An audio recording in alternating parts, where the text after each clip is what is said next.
கரூரிலே நடந்த சம்பவம் உங்கள் அனைவருக்குமே தெரியும்.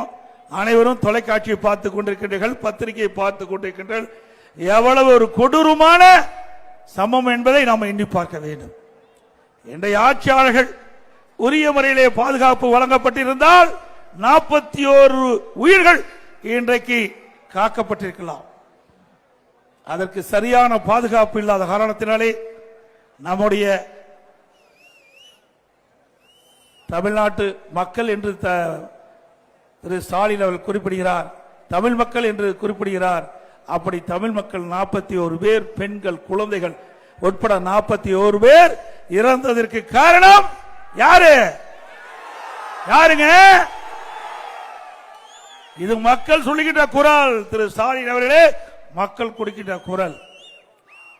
இன்றைக்கு ஆளுங்கட்சிக்கு ஒரு நீதி, எதிர்கட்சிக்கு ஒரு நீதி.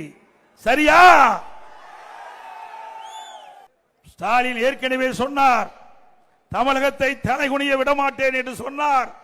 இன்றைக்கு தமிழ்நாட்டிலே தலைகுனிந்து நிற்கின்ற காட்சி இப்பொழுது தொலைக்காட்சியிலே பார்க்கின்றோம்.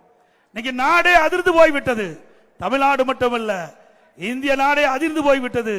எந்த ஒரு பொதுக்கூட்டத்திலும் இல்லாத அளவிற்கு 41 உயிர்கள் இந்த பொதுக்கூட்டத்திலே கலந்து கொண்டவர்கள் உயிரிழந்திருக்கிறார் என்று சொன்னால் இந்த அரசாங்கம் தான் பொறுப்பு ஏற்க வேண்டும் என்று சொன்னால், அரசாங்கம் உங்க கையிலே இருக்கின்றது, ஆட்சி உங்க கையிலே இருக்கின்றது.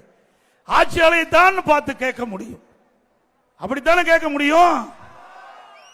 யாருமே பழி சுமத்தி தப்பித்து விட கூடாது.